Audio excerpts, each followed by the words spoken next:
തിരുവനന്തപുരം പാപ്പനംകോട് വൻ തീപിടുത്തത്തിൽ 2 മരണം. New India insurance കമ്പനിയിലാണ് തീപിടുത്തം ഉണ്ടായത്. മരിച്ചതിൽ ഒരാൾ ജീവനക്കാരിയായ വൈഷ്ണ ആണെന്ന് തിരിച്ചറിഞ്ഞു. മരിച്ച രണ്ടാമത്തെ സ്ത്രീയെപ്പറ്റി വിവരങ്ങൾ ലഭിച്ചിട്ടില്ല. അതേസമയം തീപിടുത്ത കാരണവും വ്യക്തമല്ല. വിശദമായ അന്വേഷണം നടത്തുമെന്നും city police commissioner G Spurgeon Kumar പറഞ്ഞു. പ്രാഥമികമായിട്ട് അറിയാൻ വയ്യ. അതിപ്പോൾ ആക്സിഡൻ്റായിട്ട് ഫയർ ആക്സിഡൻ്റ് ആണ്. ഫയർ ആക്സിഡൻറ്റ് കാരണമെന്നാണ് നോക്കിയ ശേഷം അറിയാൻ പറ്റും. നോക്കാം. അതവിടെ എല്ലാം ഫയർ അതെല്ലാം അവിടെ സിറ്റുവേഷൻ അനുസരിച്ച് ബാക്കി നോക്കാം എന്താണ് സംഭവിച്ചത്. ഒരു 1:30-1:45 സംഭവിച്ചത്. ഈ ഗ്ലാസ് ആദ്യം പൊട്ടിത്തെറിക്കുകയായിരുന്നു. അവിടെ നിന്ന് സൗണ്ട് കേട്ട് എല്ലാവരും ഓടി വന്നപ്പോഴാണ് പുക വന്നത്. പുക വന്നതിന് ശേഷം പിന്നെ പെട്ടെന്ന് തീ പിടിക്കുകയായിരുന്നു. ഒരു സ്റ്റാഫ് ഉണ്ടായിരുന്നു അതിനകത്ത്, പെർമനൻ്റ് ഒരു ലേഡി സ്റ്റാഫാണ്. പിന്നെ ക്യാഷ് അടയ്ക്കാൻ വന്ന ഒരാളും കൂടെ ഉണ്ടായിരുന്നു. അത് ശ്രീയാണ്. ക്യാഷ് ആ ഒരു സ്കൂട്ടർ അവിടെ ഇരിപ്പുണ്ട്. ഓടിക്കയറാൻ പറ്റൂലായിരുന്നു ആ സമയത്ത്. നല്ല തീയായിരുന്നു അകത്ത്. ചെറിയ ഇടുങ്ങിയ റൂമാണ്. അന്നേരം ഞാൻ അവിടെ പാസ് ചെയ്ത് പോയപ്പോഴത്തേക്കാണ് ക്ലാസ് പൊട്ടിത്തെറിച്ച് ഞാൻ ഒന്ന് ചാടിയത്. വലിയ ശബ്ദത്തോടെ. അതിനിടയ്ക്ക് പരവോയ്സിനെ വിളിച്ച് പരവോയ്സ് വന്നില്ല. അതിനിടയ്ക്ക് പിന്നെ ആ സമയത്ത് ആ സ്പോട്ടിലില്ല.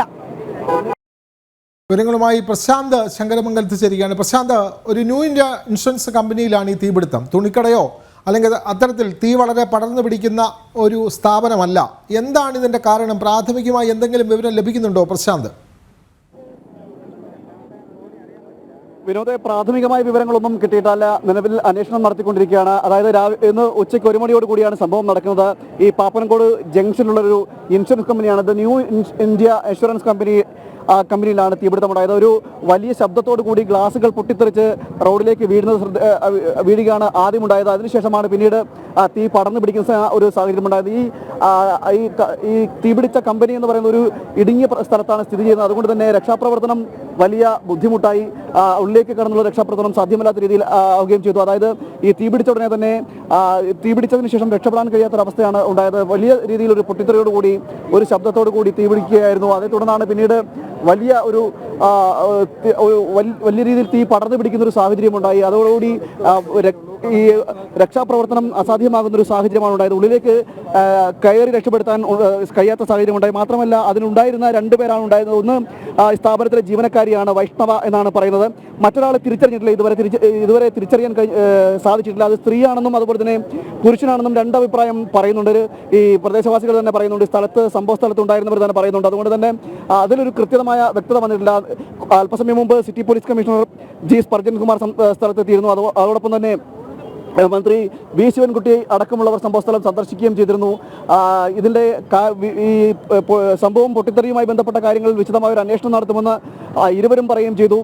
കൂടുതൽ വിവരങ്ങളൊന്നും ഇതുവരെ ഇനി അന്വേഷിച്ച ശേഷം മാത്രമേ പുറത്തു പറയാൻ കഴിയൂ എന്നാണ് നിലവിൽ പറയുന്നത്.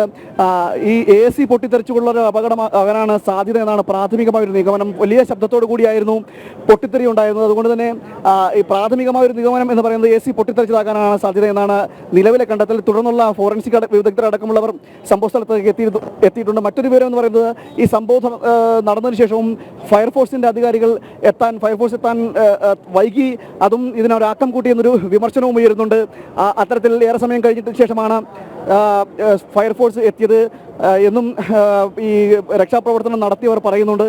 നിലവിൽ ഇപ്പോൾ സ്ഥിതിഗതികൾ പൂർണ്ണമാണ്. നിയന്ത്രണ വിധേയമാക്കിയിട്ടുണ്ട്. തീ നിയന്ത്രണ വിധേയമാക്കിയിട്ടുണ്ട്. 2 പേരാണ് മരണപ്പെട്ടതായിട്ട് പറയുന്നത്. ഒന്ന് ഈ സ്ഥാപനത്തിലെ ജീവനക്കാരിയാണ്. മറ്റൊരാൾ ഈ കസ്റ്റമറാണെന്നാണ് അറിയാൻ കഴിയുന്നത്. അവരൊരു സ്ഥാപനത്തിലേക്ക് വന്നതാണ്. അതിൽ സ്ത്രീയോ പുരുഷനോ എന്ന കാര്യത്തിൽ ഇതുവരെ ഒരു വ്യക്തത വരുത്തുവാൻ കഴിഞ്ഞിട്ടില്ല. അതിൻ്റെ വിവരങ്ങൾ അന്വേഷിക്കും. നിലവിൽ ഈ ഇരുവരെയും തിരുവനന്തപുരം മെഡിക്കൽ കോളേജിലേക്ക് പ്രവേശിച്ചിട്ടുണ്ട്. ഇരുവരും മരണപ്പെട്ടതായാണ് വിവരം. 90% തീ ശരീരത്തിൽ പടർന്നു പിടിക്കുന്ന ഒരു സാഹചര്യം ഉണ്ടായി. അങ്ങനെ മരണം സംഭവിക്കായി എന്നാണ് നിലവിൽ മനസ്സിലാക്കുന്നത്. ഉള്ളിലേക്ക് കടന്നുള്ള രക്ഷാപ്രവർത്തനം അസാധ്യമായിരുന്നു. കടക്കാൻ കഴിയാത്തൊരു സാഹചര്യമാണ്. നമുക്കറിയാം, ഈ ദൃശ്യങ്ങളിലൂടെ തന്നെ മനസ്സിലാക്കാൻ സാധിക്കുന്നുണ്ട്. അതായത് ഒരു ഇടുങ്ങിയ പ്രദേശമായതുകൊണ്ട് തന്നെ ഉള്ളിലേക്ക് കയറുക എന്നത് വലിയ ഒരു അസാധ്യമായിരുന്നു. അതുകൊണ്ട് തന്നെ അത്തരത്തിലുള്ളൊരു രക്ഷാപ്രവർത്തനം വലിയ വെല്ലുവിളി ഉയർത്തുകയും ചെയ്തു. അതാണ് പിന്നീട് ഈ ഉള്ളിലുണ്ടായിരുന്ന ജീവനക്കാരിക്കും അതുപോലെ തന്നെ കസ്റ്റമറിനും പുറത്തേക്ക് ഇറങ്ങാൻ കഴിയാത്തൊരു സാഹചര്യമൊക്കെ ഉണ്ടായി. അങ്ങനെയാണ് ഈ മരണം സംഭവിക്കുന്ന ഒരു അവസ്ഥയിലേക്ക് എത്തി. ചേട്ടൻ ഇവിടെ ഉണ്ടായിരുന്നല്ലേ? ഇതെങ്ങനെയാണ് പെട്ടെന്ന് സംഭവിച്ചത്? ഇതിപ്പോൾ ഞങ്ങൾ ഒരു 1:30-1:45 ആയപ്പോഴാണ് ഈ ഗ്ലാസ് പൊട്ടിത്തെറിക്കുന്ന സൗണ്ട് കേട്ട് ആൾക്കാരെല്ലാം ഇങ്ങോട്ട് ഓടിയത്. അപ്പോൾ അപ്പോഴത്തെ പുകയൊന്നും ഇല്ലായിരുന്നു. കുറച്ച് കഴിഞ്ഞപ്പോൾ നല്ല പുക വന്നു, പെട്ടെന്ന് അങ്ങ് തീ പിടിക്കുകയായിരുന്നു ചെയ്തത്. അപ്പോഴാൾക്കാരെല്ലാം ഇവിടെ എത്തി. ഈ വലിയ ശബ്ദത്തോടു കൂടിയുള്ള പൊട്ടിത്തെറിയായിരുന്നു. സാമാന്യം ശബ്ദം ഉണ്ടായിരുന്നു. ഈ ഗ്ലാസും ഒക്കെ പൊട്ടി ഇവിടെ കിടപ്പുണ്ട്. മുകളിൽ നിന്ന് എല്ലാം പൊട്ടി താഴെ വീഴുകയാണ് ചെയ്തത്. ഈ ജീവനക്കാരിയെ മരണപ്പെട്ടു പോയെന്ന് പറയുന്നത് ഇവിടുത്തെ സ്റ്റാഫിനെ നമുക്കൊക്കെ അറിയാം, ഒരു ലേഡി സ്റ്റാഫാണ്. പിന്നെ വന്ന ആളിനെ പറ്റി നമുക്ക് അറിഞ്ഞുകൂടാ. പോലീസ് പറയുന്നു അത് കാരണം കത്തി കൊണ്ട് അറിയാൻ പറ്റൂല ആണാണോ പെണ്ണാണോ എന്ന്. അവർ പെൺകുട്ടിയാണെന്നാണ് പറയുന്നത്. ആദ്യം രക്ഷാപ്രവർത്തനം നടത്തിയ ആരാണ്? ഈ ഇവിടെ നാട്ടുകാർ തന്നെ.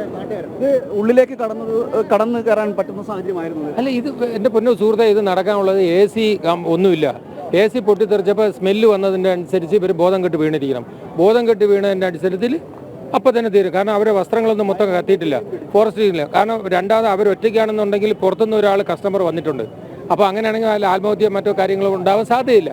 ഒരു കസ്റ്റമറും ഒരു ജീവനക്കാരിയും ഉണ്ട്, രണ്ടുപേരാണ് മരിച്ചിരിക്കുന്നത്. അപ്പോൾ സ്വാഭാവികമായിട്ട് ഗ്യാസ് പൊട്ടിത്തെറിക്കുമ്പോൾ എന്തെങ്കിലും AC-യുടെ ഗ്യാസിൻ്റെ എന്തോ സ്മെല്ലടിച്ച് ഇവർക്ക് തലകറങ്ങി വീണിരിക്കും. ഇടുങ്ങിയൊരു കടയായതുകൊണ്ട് ഇറങ്ങി വരാൻ ബുദ്ധിമുട്ടുണ്ട്. അല്ല, അങ്ങനെ ഓടാനുള്ള സമയം കിട്ടൂല, പട്ടാപ്പകലല്ലേ. ചെറിയ എൻട്രൻസ് ഉണ്ടല്ലോ. തീ പിടിച്ചാൽ നമുക്കറിയാലോ. നമ്മൾ എന്നിട്ട് തീ അണച്ചതാരും നാട്ടുകാർ തീ അണയ്ക്കുന്ന അത്രയ്ക്കുള്ള തീയുടെ ഉള്ളൂ. കാരണം ഓഫീസ് സെറ്റപ്പ് ആയതുകൊണ്ട് വലിയ പടർന്ന് കത്താനുള്ളത്. താഴത്തെ കടയ്ക്ക് ഒരു ശരീരത്തിൽ പൂർണ്ണമായും തീ പിടിച്ചിട്ടില്ല. കാരണം വസ്ത്രം കറക്റ്റായിട്ടുണ്ടല്ലോ. വളരെ കുറച്ച് വസ്ത്രമേ അതിനകത്ത് കത്തി പോയിട്ടുള്ളൂ. പിന്നെ രണ്ടാമത്തെ ആൾ സ്ത്രീയോ പുരുഷനോ തിരിച്ചറിയാൻ വയ്യാന്ന് പറയുന്നുണ്ട്. അത് നമ്മൾ തിരിച്ചറിയാൻ പറ്റില്ല. രണ്ടാമത്തെ ആളിനെ അറിയാൻ പാടില്ലെന്നുള്ളൂ. അല്ല, വസ്ത്രം കൊണ്ട് അറിയാൻ കഴിയില്ലേ? അല്ല, അതറിയാൻ പറ്റില്ലല്ലോ. ജീവനക്കാർ മറ്റേ എവിടെ നിന്നാണ് ലൈസൻസ് പുതുക്കാനൊക്കെ വരുന്നതല്ലേ, ഇൻഷുറൻസ് ഓഫീസല്ലേ. അപ്പോൾ അയാൾ എവിടെ ഉള്ള ആളെന്ന് അറിയാൻ പറ്റൂല പെട്ടെന്ന്. എല്ലാവരും കണ്ടിട്ടില്ലല്ലോ അയാളെ. അപ്പോൾ അതുകൊണ്ട് അറിയാൻ ചോയ്സ് ഇല്ല അവിടെ. ഇറങ്ങി രക്ഷപ്പെട്ടു പോകാനുള്ള വഴി എൻട്രൻസ്, ചെറിയ എൻട്രൻസ് ആണ്. അതാണ് ഈ അബദ്ധം മെയിനായിട്ട് പറ്റിയതാണ്. പിടിച്ചിട്ട് ഇറങ്ങി പെട്ടെന്ന് രക്ഷപ്പെടാനുള്ള ഗ്യാസിൻ്റെ ആണ്. ബോധം നഷ്ടപ്പെട്ടിട്ടുണ്ട്. അതായിരിക്കും ചാൻസ്. അതായിരിക്കും ബോധം നഷ്ടപ്പെടുമ്പോൾ അവർക്ക് ഇറങ്ങി ഓടാനുള്ള ചാൻസ്. ചെറിയ എൻട്രൻസ്, സ്റ്റെപ്പ് ഇങ്ങനെയൊക്കെ ആയിരിക്കും. പെട്ടെന്ന് പോകുന്നുണ്ടെന്ന് അറിഞ്ഞു അത് വ്യക്തമായിട്ട് നമുക്ക് ഇതിനുള്ള വ്യക്തമായിട്ടുള്ള അറിയാൻ പറ്റില്ല. വിനോദം, അത് തന്നെയാണ്. ഈ വഴി ചെറിയ ഒരു വഴിയാണ്. ഇതിലേക്ക് പെട്ടെന്ന് ഇറങ്ങി വരാൻ കഴിയാത്തൊരു സാഹചര്യമുണ്ട്. അങ്ങനെയാണ് ഇതിൻ്റെ ഒരു സ്ഥലം ഇരിക്കുന്നത്, അതുപോലെ തന്നെ കടയും ഇരിക്കുന്നത്. അതുകൊണ്ട് തന്നെയാകാം പെട്ടെന്ന് പുറത്തേക്ക് ഇറങ്ങാൻ കഴിയാത്ത സ്ഥിതിയായത്. മറ്റൊന്ന്, ഇവിടെ ഉണ്ടായിരുന്നവർ, രക്ഷാപ്രവർത്തനം നടത്തിയവർ പറയുന്നത്, അതായത് ഒരു വലിയ പൊട്ടിത്തെറി ഉണ്ടായി. ആ വലിയ പൊട്ടിത്തെറിയെ തുടർന്നാണ് ഇത്തരത്തിൽ പൊട്ടിത്തെറിയത്. AC പൊട്ടിത്തെറിച്ചതാകാം. അതുപോലെ തന്നെ ഈ സ്ഥാപനത്തില് ഒരു ജീവനക്കാരി മാത്രമേ ഉണ്ടായിരുന്നുള്ളൂ. ജോലിക്ക് ഒരാൾ മാത്രമുള്ള ഒരു സ്ഥാപനമാണോ അത്? ഇൻഷുറൻസ് കമ്പനിയുടെ ഒരു ബ്രാഞ്ച് ഓഫീസാണെന്ന് മനസ്സിലാക്കാം അല്ലേ Prashanth? Vinod, new India insurance company ലിമിറ്റഡിന്റെ ഓഫീസാണ് ഇവിടെ പ്രവർത്തിച്ചുകൊണ്ടിരുന്നത്. ഈ പാപ്പനംകോട് ജംഗ്ഷനിൽ തന്നെ പ്രവർത്തിച്ചുകൊണ്ടിരുന്നത്. അവിടെയാണ് തീപിടുത്തമുണ്ടായത്. ഒരു ജീവനക്കാരി മാത്രമേ ഉണ്ടായിരുന്നുള്ളൂ. ഒരു ജീവനക്കാരി മാത്രമേ ഈ ബ്രാഞ്ചിലുള്ളൂ എന്നാണ് ഇപ്പോൾ അറിയാൻ കഴിയുന്നത്. മറ്റൊരാൾ അവിടേക്ക് വന്ന കസ്റ്റമറാകാം എന്നാണ് ഈ പ്രദേശവാസികൾ പറയുന്നത്. പക്ഷേ അതിൽ ഒരു വ്യക്തത വരേണ്ടിയിരിക്കുന്നു. ആരാണ് മരണപ്പെട്ടെന്ന കാര്യത്തിൽ ഒരു വ്യക്തത ഇതുവരെ ഉണ്ടായിട്ടില്ല. അതായത് സ്ത്രീയോ പുരുഷനോ എന്ന കാര്യത്തിൽ ഇതുവരെ ഇപ്പോൾ ഒരു സംശയം പറയുകയാണ്. അതിലൊരു അന്വേഷണം ഇപ്പോൾ പറയുന്നുണ്ട്. എന്തായാലും കടയുടെ ഉൾഭാഗം പൂർണ്ണമായും കത്തിനശിക്കുന്ന ഒരു അവസ്ഥ ഉണ്ടായിട്ടുണ്ട്. അതുപോലെ തന്നെ ഈ അലമാര അടക്കം കത്തിനശിക്കുന്ന സാഹചര്യമുണ്ട്. ഇപ്പോൾ ഗ്ലാസ് പുറത്തേക്ക് പൊട്ടിത്തെറിച്ച് കിടക്കുന്നു. വലിയ ശബ്ദത്തോടു കൂടിയാണ് പൊട്ടിത്തെറിച്ചതെന്നും പ്രദേശവാസികൾ പറയുന്നു. രണ്ടുപേരാണ് കടയിൽ ഉണ്ടായിരുന്നത്. ഉച്ചയോടുകൂടി ഏകദേശം 1-1.5 മണിയോട് കൂടിയാണ് സംഭവം നടക്കുന്നത്. വലിയ ശബ്ദത്തോടു കൂടി ഒരു പൊട്ടിത്തെറി കേട്ടാണ് ഈ ജനങ്ങൾ ഓടിയെത്തുന്നത്. ഉള്ളിലേക്ക് കയറിയൊരു രക്ഷാപ്രവർത്തനം അസാധ്യമായിരുന്നു എന്നാണ് പ്രദേശവാസികൾ തന്നെ പറയുന്നത്. അതായത് ഇതിൻ്റെ ഒരു കട വളരെ ഇടുങ്ങിയ സ്ഥലത്താണ് കട സ്ഥിതി ചെയ്യുന്നത്. അതുകൊണ്ട് തന്നെ ഉള്ളിലേക്ക് എളുപ്പം കയറുക എന്നതൊരു വെല്ലുവിളിയാണ്. ഉള്ളിലേക്ക് കയറാൻ സാധിക്കാത്ത സാഹചര്യമുണ്ട്. മാത്രമല്ല സ്റ്റെപ്പ് അടക്കം ഇടുങ്ങിയതാണ്. ഇതാണ് രക്ഷാപ്രവർത്തനത്തിന് വെല്ലുവിളി. എന്നാലും ആദ്യമേ തന്നെ ഈ പ്രദേശവാസികൾ തന്നെയാണ് തീ അണയ്ക്കുന്നതിനുള്ള ശ്രമങ്ങളെല്ലാം നടത്തിയത്. പ്രദേശവാസികൾ തന്നെയാണ്. അതിനുശേഷമാണ് ഫയർഫോഴ്സിന്റെ യൂണിറ്റ് എത്തുന്നത്. 4 യൂണിറ്റ് ഫയർഫോഴ്സാണ് എത്തിയത്. 4 യൂണിറ്റ് ഫയർഫോഴ്സ് എത്തിയാണ് തീ അണച്ചതെന്നാണ് ഇപ്പോൾ പറയുന്നത്. എന്നാൽ ഫയർഫോഴ്സ് എത്തുന്നതിലും കാലതാമസം നേരിട്ടു എന്നൊരു ആക്ഷേപവും പ്രദേശവാസികൾ ഉന്നയിക്കുന്നുണ്ട്. എന്തായാലും 2 പേർ മരണപ്പെട്ടു എന്നാണ് ഇപ്പോൾ പ്രാഥമികമായി നമുക്ക് ഇവിടുന്ന് ലഭിക്കുന്ന വിവരം. മന്ത്രി വി ശിവൻകുട്ടി, അതുപോലെ തന്നെ city police commissioner Sparjan Kumar അടക്കമുള്ളവർ സംഭവ സ്ഥലത്തേക്ക് എത്തുകയും സ്ഥലം സന്ദർശിക്കുകയും ചെയ്തു. അതിനുശേഷം പുറത്തേക്ക് ഇറങ്ങി വരുന്നതിന് ശേഷമാണ് പ്രതികരണം നടത്തിയത്. ഇതിൽ കൂടുതലൊരു വ്യക്തത വരേണ്ടിയിരിക്കുന്നു എന്നാണ് പറയാൻ കഴിയുന്നത്. അതായത് മറ്റ് അട്ടിമറി സാധ്യതകളൊന്നും നിലവിലില്ല. ഈ തീപിടുത്തം AC പൊട്ടിത്തെറിച്ചുകൊണ്ടുള്ള തീപിടുത്തമാകാമെന്നാണ് പ്രാഥമികമായൊരു നിഗമനമായി വിലയിരുത്തുന്നത്. വിനോദ്.